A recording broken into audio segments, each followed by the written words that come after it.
जय हिंद दोस्तों। तो विद्युत मापक यंत्र में हम आज पढ़ेंगे जो आपका फेवरेट इंस्ट्रूमेंट होता है, फेवरेट यंत्र होता है, उसके बारे में आज हम पढ़ेंगे। तो यहाँ पास जो यंत्र है वो है PMMC, permanent magnet moving coil. तो इस यंत्र के बारे में आज हम पढ़ेंगे और यह यंत्र जहाँ तक तो सभी का फेवरेट होता है, सभी इसके बारे में जानने की कोशिश करते हैं। कार्य सिद्धांत को आपको समझना है, बहुत ही मज़े से बिल्कुल स्मूथ तरीके से समझेंगे। तो आपको इस क्लास में लगातार बने रहना है। आप दावा है कि बिल्कुल इस इंस्ट्रूमेंट के बारे में पूरी एक एक जानकारी आप समेट के जाएंगे।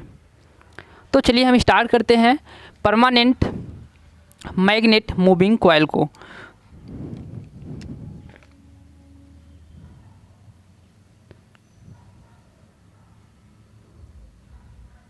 परमानेंट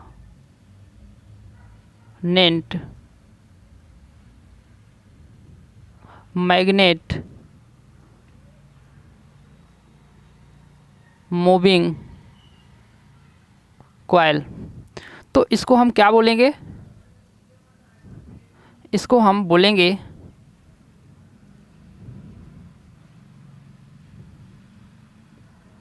अस्थाई। परमानेंट मतलब अस्थाई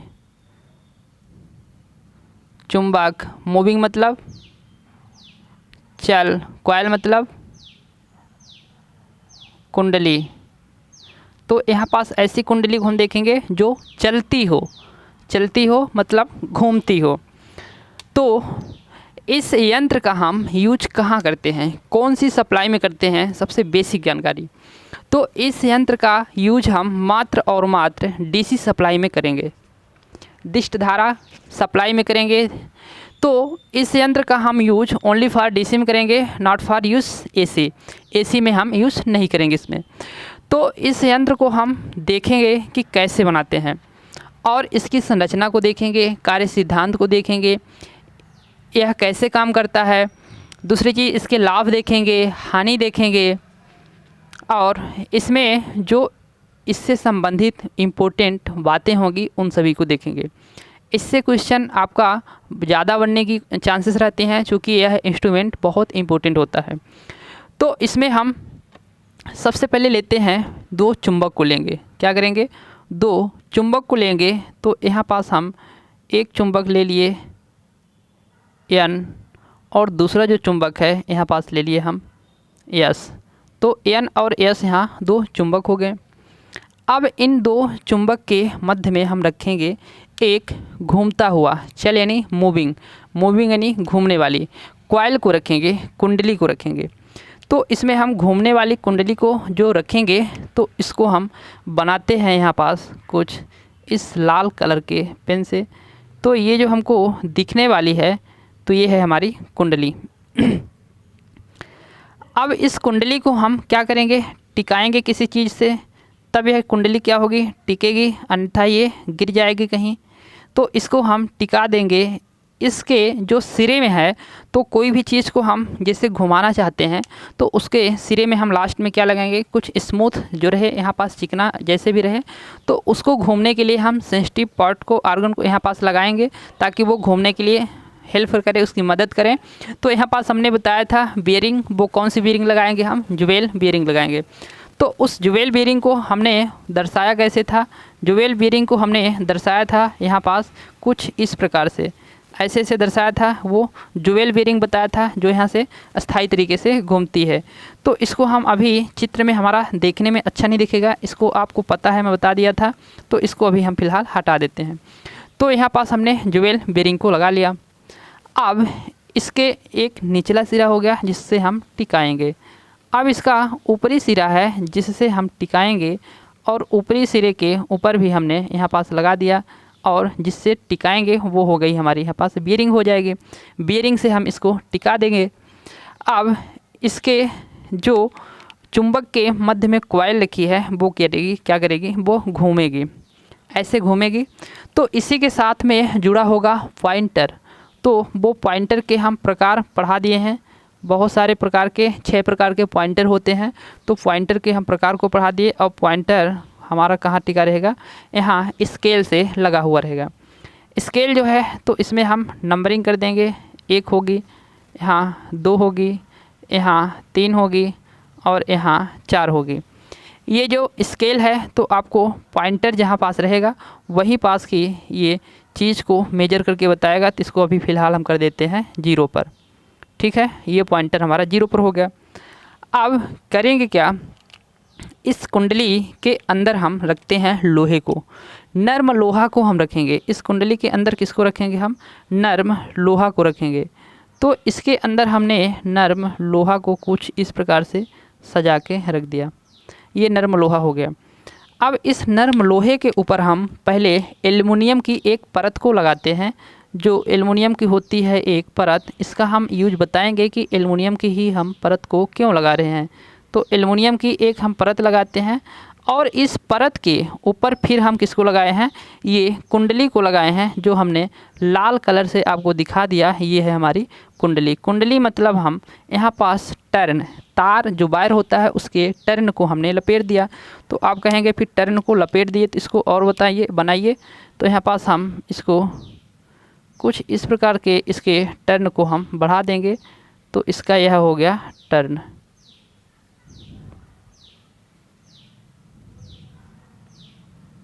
तो इसका ये टर्न हो गया।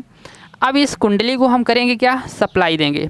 सप्लाई कौन सी देंगे, जिस यंत्र को हम बनाना चाहते हैं, वोल्ट मीटर बनाएंगे या अमीटर बनाएंगे, उसको हम कैसे डिज़ाइन करेंगे उसको हम तभी समझ पाएंगे जब इस यंत्र को हम समझेंगे। यह उसका बेसिक यंत्र है, यानी इसी के सिद्धांत पर हमारा वोल्ट मीटर हो या अमीटर हो, हम उसको बनाएंगे। पहले इसकी पूरी प्रोसेस को समझ लेंगे तो उसको समझने में हमको ज़्यादा हार्ड नहीं लगेगा। तो इस यंत्र को हम यदि सप्लाई देना चाहते हैं तो इस यंत्र को हम सप्लाई जो देंगे तो स्प्रिंग की सहायता से देंगे। क्योंकि हमने बताया था कि जो स्प्रिंग होती है उसका हम 2 काम लेते हैं। तो स्प्रिंग आपकी जो वाकई में यहाँ पास कुछ इस प्रकार से सांकेतिक रूप से मैंने दर्शा दिया हूँ, दोनों साइड स्प्रिंग को दर्शाया हूँ। जो आपकी स्प्रिंग यहाँ पास यूज करेंगे वो कैसी स्प्रिंग होगी, यहाँ पास स्पाइरल स्प्रिंग होगी, जो हमने स्पाइरल स्प्रिंग की भी विशेषता को बताया था। कुछ इस प्रकार से घूमती हुई स्प्रिंग होगी। हमने सांकेतिक रूप से यहाँ पास स्प्रिंग को दर्शा दिया। तो यह क्या हो गया, हमारा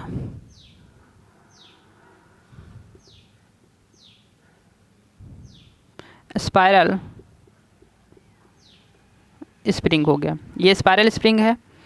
इसके बाद हमने यहाँ पास क्या लगाया है, ये अस्थाई चुंबक है।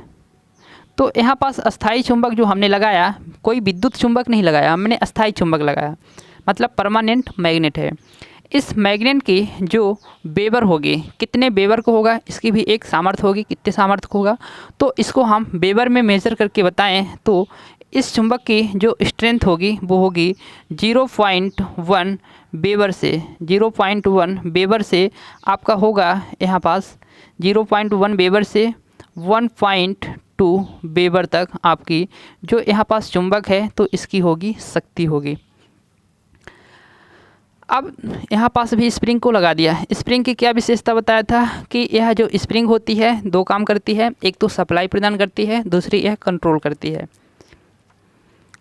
इस स्प्रिंग की सहायता से हम क्या करेंगे, स्प्रिंग की सहायता से सप्लाई देंगे और उस सप्लाई को हम यहाँ से क्या कर लेंगे, इस कॉइल में सप्लाई को दे देंगे। फिर तो स्प्रिंग की सहायता से जो हमने सप्लाई को लिया था तो हमने इस कॉइल में दे दिया। अब इस कॉइल से सप्लाई को हम निकाल के क्या करेंगे, इस कॉइल से सप्लाई को निकाल के स्प्रिंग में देंगे और स्प्रिंग की सहायता से हम क्या करेंगे, इसको बाहर साइड में हम निकाल लेंगे।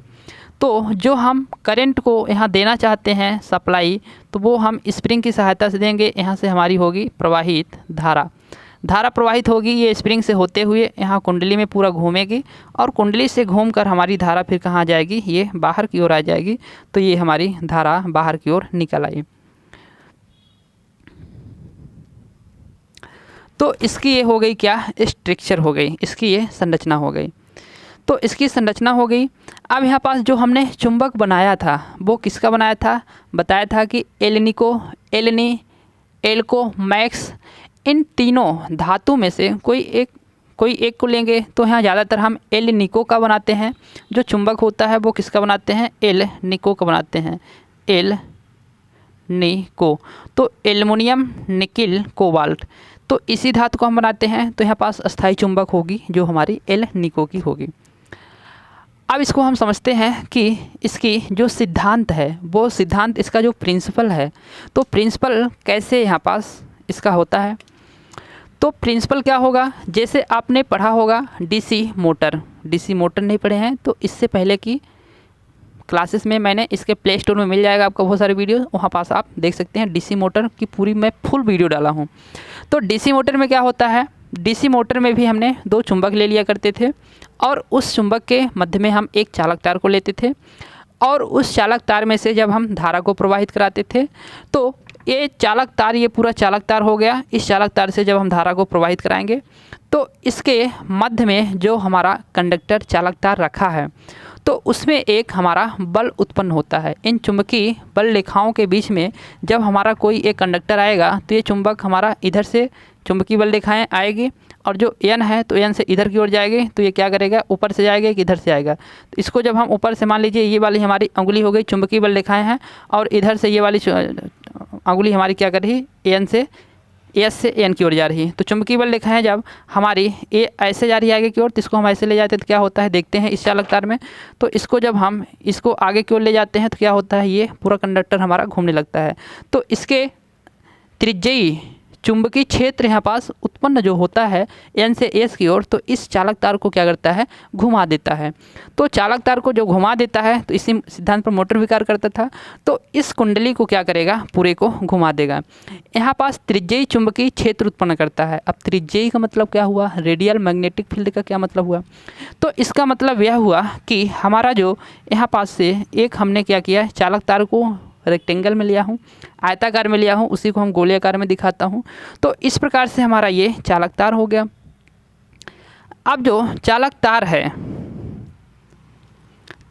है तो इस चालक तार के ऊपर जो हमारा चुंबकीय क्षेत्र यहाँ पास उत्पन्न होने वाला है, तो यहाँ से चुंबकीय बल रेखाएं जाएगी, चुंबकीय बल रेखाएं जाएगी। इस चुंबकीय बल रेखाएं के, ये जो हमारा चालक तार है तो ऐसे लंबवत होगा। चुंबकीय बल रेखाएं और चालक तार के जो मध्य का यहाँ पास कोण होगा वो कितना होगा, 90 डिग्री होगा। इसी 90 डिग्री के कोण को ही हमने बोला रेडियल चुंबकीय क्षेत्र, त्रिज्यीय चुंबकीय क्षेत्र। तो ये जो अस्थायी चुंबक होता है तो क्या करता है, चुंबकीय क्षेत्र जो है तो रेडियल त्रिज्यीय चुंबकीय क्षेत्र उत्पन्न करता है। तो इससे हमारा यह फायदा होता है, क्या होता है, फायदा होता है। चूँकि 90 डिग्री पर जब कोई चालक तार होता है तो वहाँ पास उसका जो फोर्स लगता है बल वो सर्वाधिक होता है। तो यहाँ पास त्रिज्यीय चुंबकीय क्षेत्र उत्पन्न हो रहा तो क्या होगा, हमारा फायदा होगा। तो हमने चालक तार से प्रवाहित किया धारा को, यहाँ पास चालक तार के मध्य में 2 चुंबकीय क्षेत्र के मध्य में जो रखा है तो इसमें चुंबकीय क्षेत्र उत्पन्न हुआ और एक ऐसा बल कार्य किया जो इसके लंबवत कार्य कर रहा है और इस चालक तार को चुंबकीय क्षेत्र से बाहर ढोंसने, निकालने, धक्का देने का कार्य कर रहा है। तो बाहर फेंकने का कार्य कर रहा है। जैसे ही बाहर फेंकेगा तो ये चालक तार क्या होगा, इसे घूमने लगेगा, ये चालक तार घूमने लगेगा। तो इसी के सिद्धांत पर ये पूरा प्रिंसिपल इसका है, इसी के सिद्धांत पर ये कार्य करता है। तो यहाँ पास हमने इसका सिद्धांत समझ लिया, ये कैसे कार्य करता है। अब इसमें हम संरचना की बात करते हैं। तो इसकी संरचना में हम क्या समझेंगे कि संरचना में ये हो गया हमारा स्प्रिंग हो गया, यहाँ पास 2 स्प्रिंग लगे हैं और हमने नर्म लोहा को लिया है। यहाँ पास हमने किसको लिया है, नर्म लोहे को लिया है। ये जो अंदर नीला नीला दिख रहा है ये क्या है, नर्म लोहा है, नर्म लोहा, सॉफ्ट आयरन। तो ये नर्म लोहा है।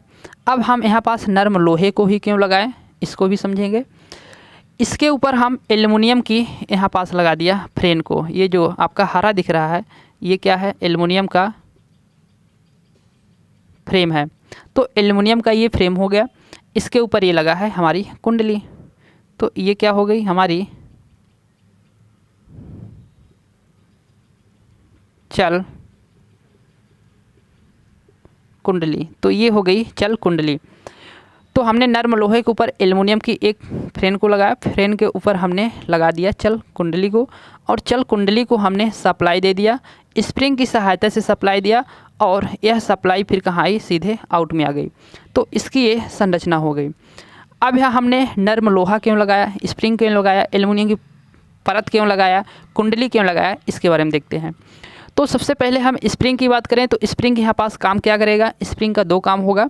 एक तो कंट्रोलिंग टार्क नियंत्रक बल उत्पन्न करेगा, स्प्रिंग का काम हो गया। जो हमने डिफ्लेक्शन कराया, डिफ्लेक्शन जो होगा तो करंट के ऊपर निर्भर करेगा, अमीटर है तो वोल्टेज है, वोल्टमीटर है तो वोल्टेज के ऊपर निर्भर करेगा। तो यहाँ पास क्या होगा, विक्षेपण उत्पन्न होगा। अब विक्षेपण जब उत्पन्न होगा तो मैं बोला था कि सुई यदि उसके अंत में ही रह गई तो उसको फिर जब धारा का मान 0 होगी तो वो कैसे आएगी फिर से अपने पूर्व स्थिति में। तो उसके लिए हम इधर से एक धक्का लगवाएंगे स्प्रिंग की सहायता से, जो खींच के इसको शुरू में ला देगा। तो उसके लिए हमने क्या किया कि यह कंट्रोल किया, यही बोलेंगे कि इसने स्प्रिंग कंट्रोल किया। तो उसी के लिए हमने कंट्रोलिंग स्प्रिंग को लगाया। कंट्रोलिंग स्प्रिंग का काम यहाँ पास होगा कि वह कंट्रोलिंग का काम करेगा विथ, उसके साथ में क्या करेगा, यह सप्लाई को भी यहाँ पास सप्लाई को भी प्रवेश कराएगा। तो यहाँ पास कंट्रोल स्प्रिंग से जैसे ही हमने सप्लाई इस कुंडली में लाया, तो कुंडली में लाया तो इसके अंदर जो हमारी सबसे पहले लोहा लगा है, नर्म लोहा। तो नर्म लोहा हमने इसलिए लगाया क्योंकि नर्म लोहे की जो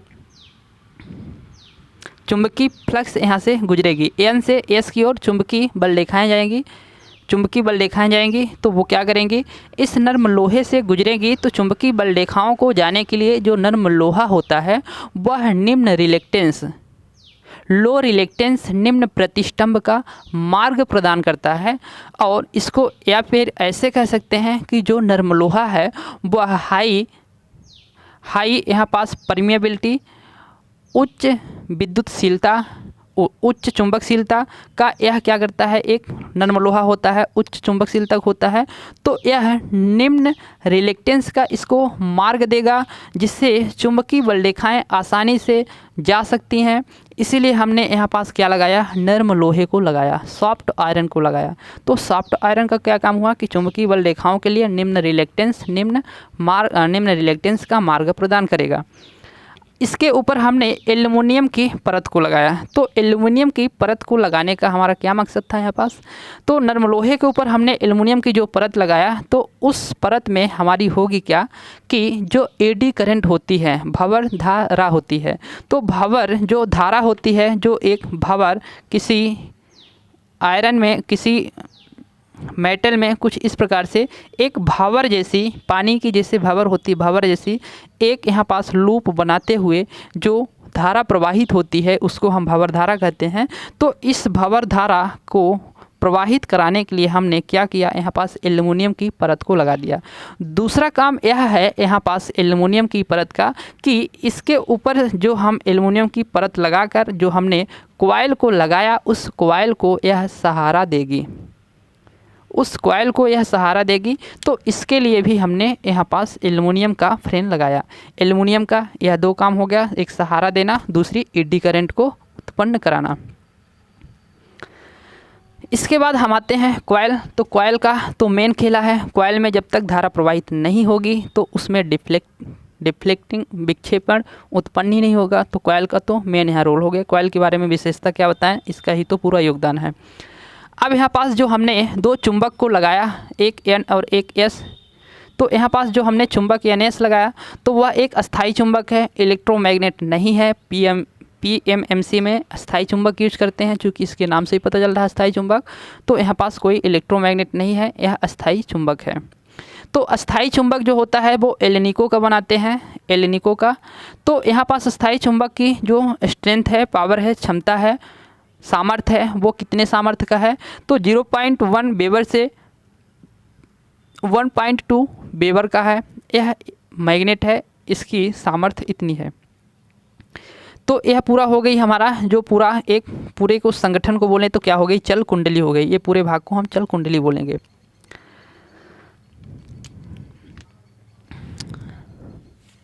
अब यहाँ पास जब क्या होगी, कुंडली यह घूमेगी। तो कुंडली घूमेगी, तो इसमें कुंडली जब कुंडली में घूमेगी तो कैसे घूमेगी, तो इसमें जो टार्क उत्पन्न होगा, वो टार्क जो उत्पन्न होगा,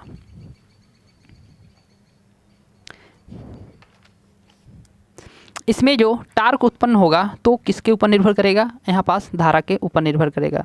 तो इसमें टार्क को टी लिखे थे, तो अनुक्रमणपाती होगा हमारा, करंट के अनुक्रमणपाती होगा टार्क।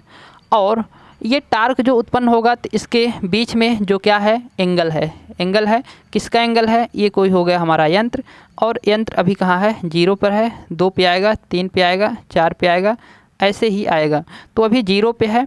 0 से जब यह डिफ्लेक्टर सुई आएगी कहाँ पर, एक पास, तो इसके बीच में क्या बनेगा, एंगल बनेगा जो थीटा होगा। ये जो एंगल है तो किसके अनुक्रमणपाती होता है, मैं शुरू में बताया था। ये जो एंगल है तो होता है कंट्रोलिंग, होता है टीसी। तो कंट्रोलिंग टार्क के क्या होता है, अनुक्रमणपाती होता है, जो यहाँ पास थीटा होता है। और जो डिफ्लेक्टिंग टार्क होता है वो करंट के अनुक्रमणपाती हो गया यहाँ पास। तो यहाँ पास कंट्रोलिंग टार्क हमारा उत्पन्न होगा, तो उसके लिए हम लिखेंगे टीसी अनुक्रमणपाती थीटा, थीटा के अनुक्रमणपाती होता है। जब यहाँ पास डिफ्लेक्टिंग टार्क और कंट्रोलिंग टार्क एक दूसरे के इक्वल होते हैं, कंट्रोलिंग टार्क और डिफ्लेक्टिंग टार्क एक दूसरे को जैसे ही इक्वल होंगे तो वो क्या होगी, उस कंडीशन में सुई हमारी स्थिर हो जाएगी। तो सुई क्या हो जाएगी, वहाँ पास स्थिर हो जाएगी। तो स्थिर हो जाती है क्या है, यहाँ पास सुई स्थिर हो जाएगी और वहाँ पास हमारी फाइनली रीडिंग दे देगी। तो पाठ्यांक जो देती है यहाँ पास सुई, रीडिंग जो देती है, तो वो जब कंट्रोलिंग टार्क और डिफ्लेक्टिंग टार्क दोनों का वैल्यू इक्वल होते हैं तब वो क्या करती है, रीडिंग देती है। तो इसके बराबर जब टीसी हो, डी के बराबर जब टीसी होगी तो यहाँ पास आई के बराबर क्या हो जाएगी, थीटा। तो यहाँ पास जो कोण एंगल हमको मिलेगा वो किसके अनुक्रमणपाती होगा, तो यहाँ पास आई यानी करंट के अनुक्रमणपाती हो जाएगी क्या हमारी, यहाँ पास इसके बीच का एंगल। जब करंट के अनुक्रमणपाती होती है या थीटा जो होता है अनुक्रमणपाती होता है करंट के, तो फिर उसको हम बोलेंगे कि इसमें जो हम स्केल का यूज कर रहे हैं वो कैसा होगा, वह समान दूरी वाले होंगे, मतलब वह उसको हम बोलें तो यूनिफॉर्म होंगे। तो वो कैसे होंगे, वह यूनिफॉर्म होंगे, समान होंगे, सम्मित होंगे, या फिर समान, सम्मित या फिर यूनिफॉर्म। तो इसको हम बोलेंगे, स्केल जो यूज करेंगे वो यूनिफॉर्म होंगे। अब यहाँ पास हम समझेंगे कि इस PMMC इंस्ट्रूमेंट जो होता है तो इसके लाभ क्या होते हैं, एडवांटेज क्या होता है। एडवांटेज को देखते हैं अब। तो PMMC इंस्ट्रूमेंट के हम एडवांटेज को देखेंगे कि इसका क्या लाभ होता है। तो हम लिखते हैं ब्लैक से, तो इसके हम लाभ की करेंगे चर्चा।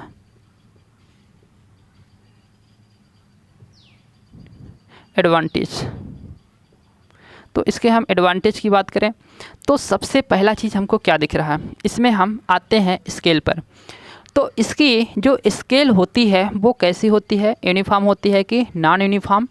तो यहाँ पास स्केल कैसी होगी, इसकी स्केल होगी यूनिफॉर्म, मतलब वह समान दूरी पर होगी। समान दूरी का मतलब समझ रहे हैं आप, मैंने बताया था कि 0 से 2 के बीच में जितनी दूरी होगी, एग्जाम्पल के लिए लेते हैं 10 mm हो या फिर 20 mm हो, जितनी भी दूरी होगी, ठीक इसके आगे वाले भी खांचे की उतनी दूरी होगी, ठीक उसके आगे वाले भी खांचे की उतनी दूरी होगी। तो यहाँ पास दूरी में कोई डिफरेंट नहीं होगा, वो बिल्कुल समान दूरी पर होगा। तो उसको हम बोलेंगे समान दूरी, मतलब वह यूनिफॉर्म। तो क्या होगा यूनिफॉर्म, इसका स्केल। तो इसका जो स्केल होता है तो वो कैसा होता है, समान होता है। तो इसका स्केल समान होगा, यूनिफॉर्म होगा।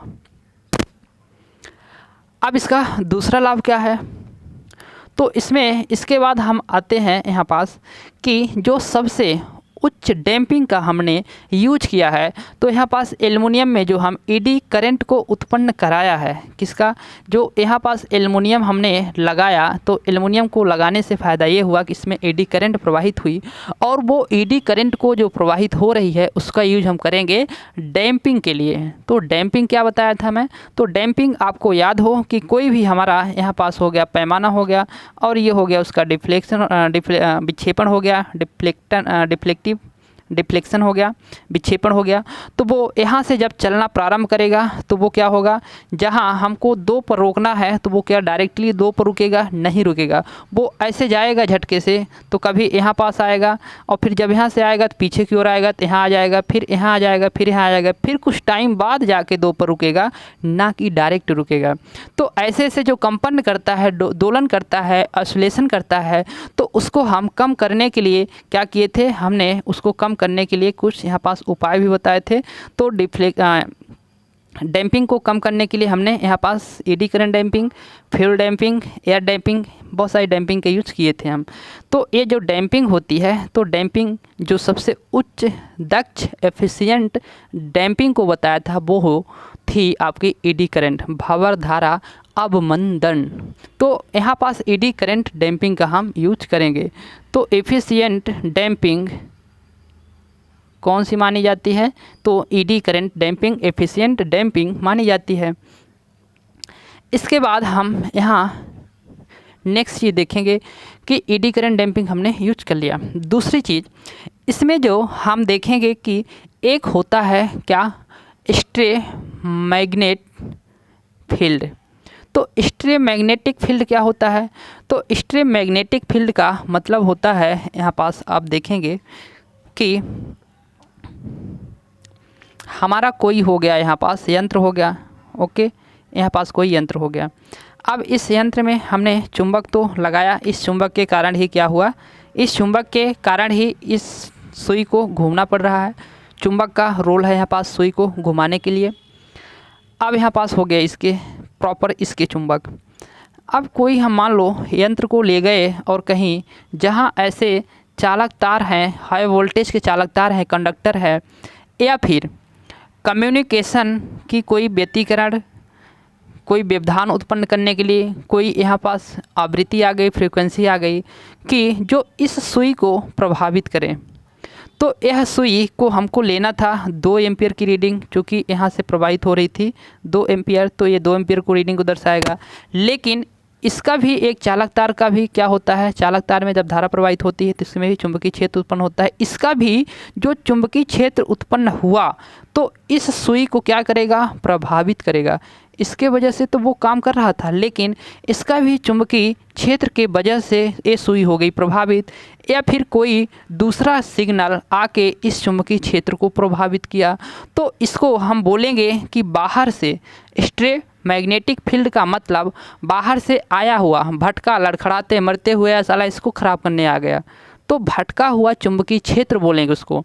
या फिर उसको जो आपको निमी में शुद्ध हिंदी लिख के देता है स्ट्रे मैग्नेटिक को, तो वो बोलता है कि पथ भ्रष्ट चुंबकीय क्षेत्र। तो उसको क्या बोलते हैं, पथ भ्रष्ट चुंबकीय क्षेत्र। तो स्ट्रे मैग्नेटिक को पथ भ्रष्ट बोलेंगे। और स्ट्रे मैग्नेटिक का मतलब आपको समझ में आ गया होगा कि क्या होता है स्ट्रे मैग्नेटिक। तो जो उसको भटका हुआ चुंबकीय क्षेत्र होता है जो प्रभावित कर देता है उसके सुई को, वही होता है स्ट्रे मैग्नेटिक। तो स्ट्रे मैग्नेटिक यहाँ पास क्या नहीं होती।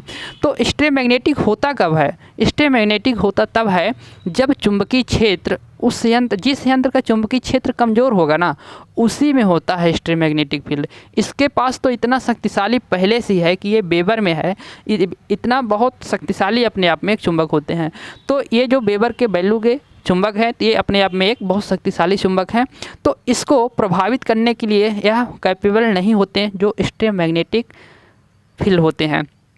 तो इसमें स्ट्रे मैग्नेटिक फील्ड नहीं होगा क्योंकि इसका चुंबक जो होते हैं तो शक्तिशाली होते हैं अपने आप में। तो इसमें स्ट्रे मैग्नेटिक फील्ड नहीं होगा।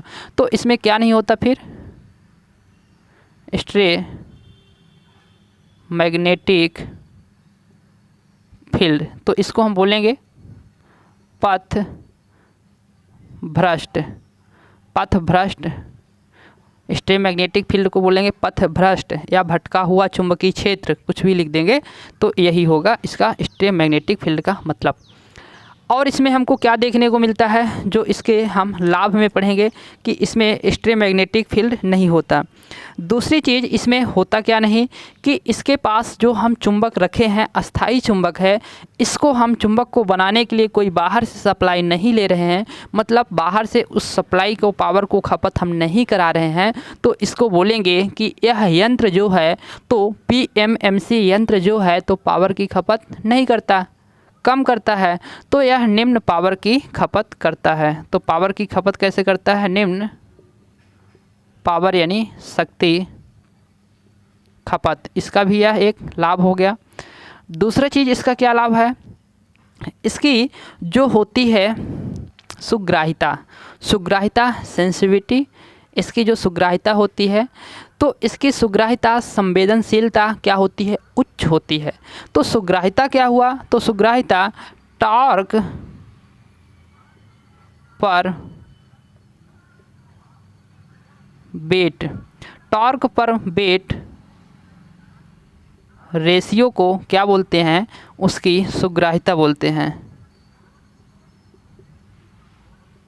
सुग्राहिता। तो टॉर्क पर बेट रेशियो को क्या बोलते हैं, सुग्राहिता बोलते हैं, या फिर इसी को आप लिख सकते हैं संवेदनशीलता।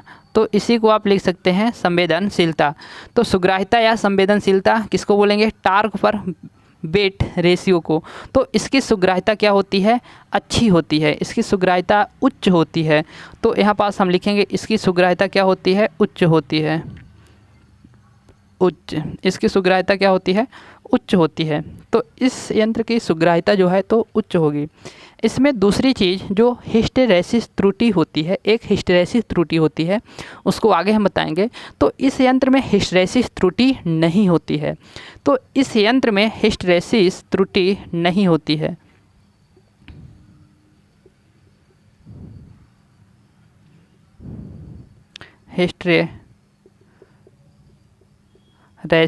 हिस्टेरेसिस त्रुटि मतलब शैथिल त्रुटि, हिस्टेरेसिस त्रुटि, या इसी को बोलते हैं मंदायन।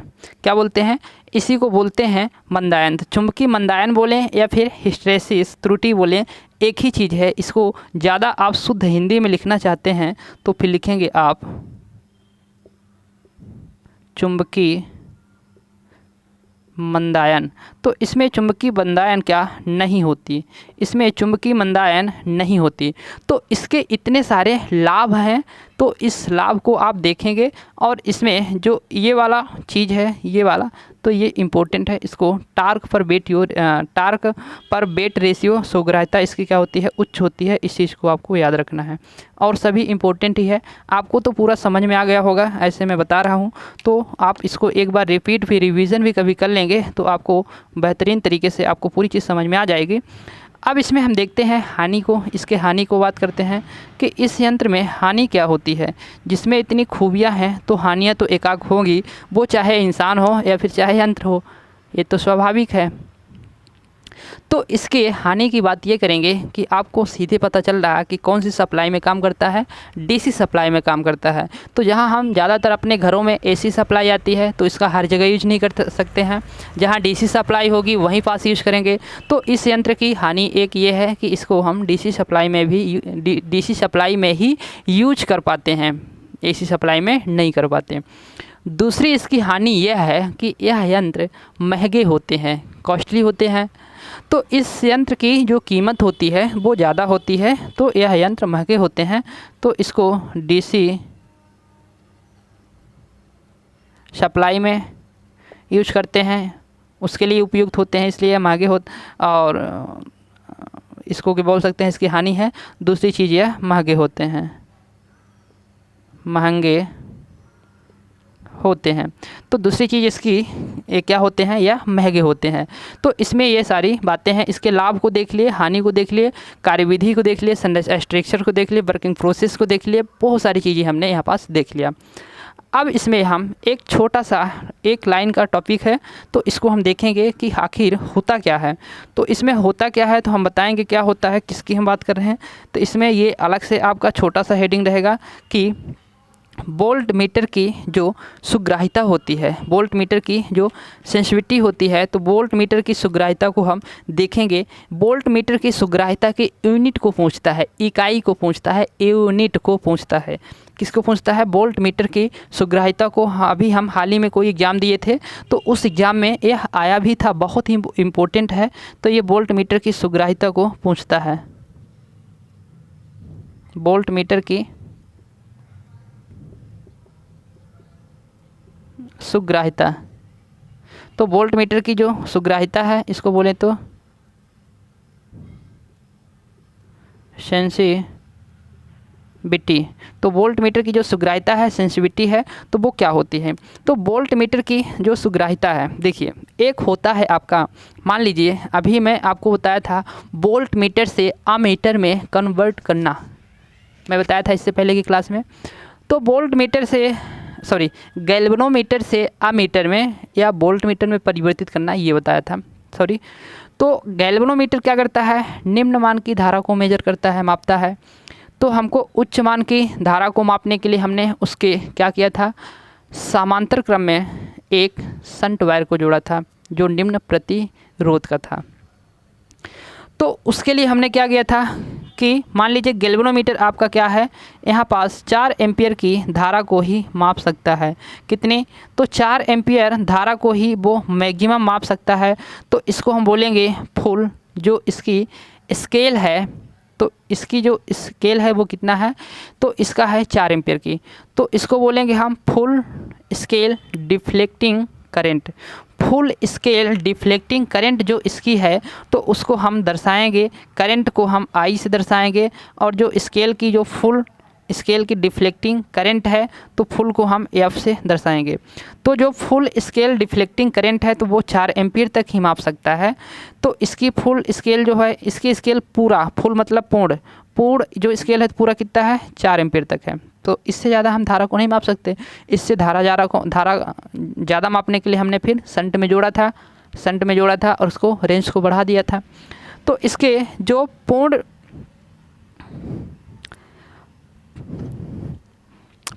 स्केल, पूर्ण पैमाना विक्षेपण धारा, तो इसके हम लिखें पूर्ण पैमाना विक्षेपण धारा, इसको लिखेंगे फुल स्केल डिफ्लेक्टिंग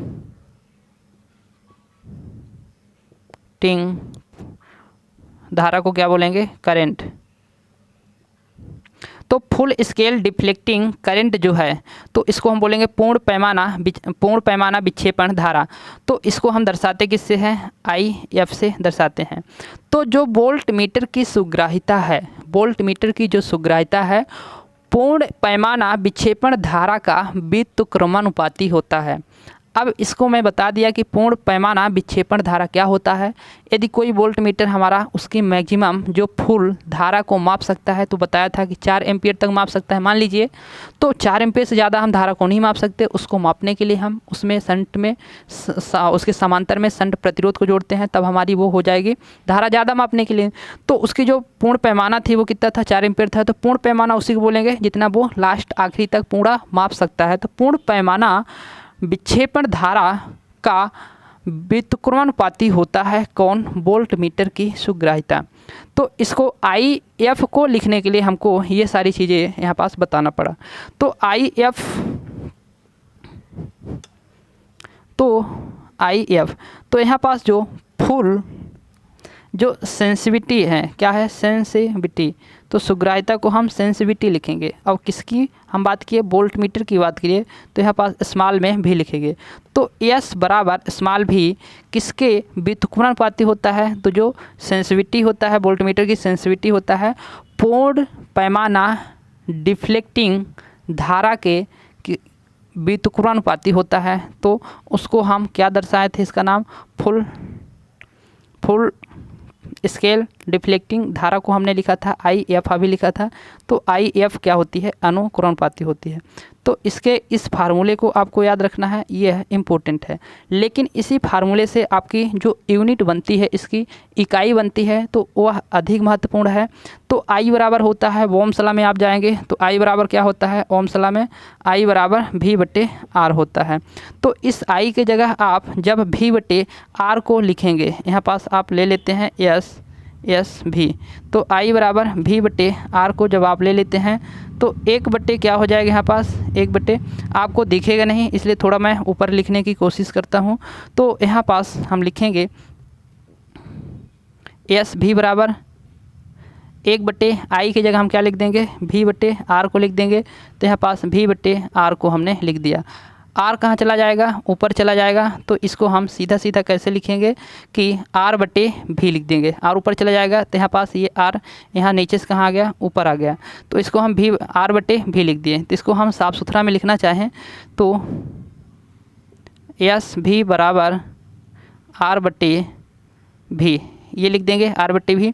तो R क्या है, प्रतिरोध है ओम्स लॉ में। तो R प्रतिरोध है, तो ओम प्रतिरोध की यूनिट क्या होती है, ओम। तो यहाँ पास हम सिंबल से दर्शाएंगे।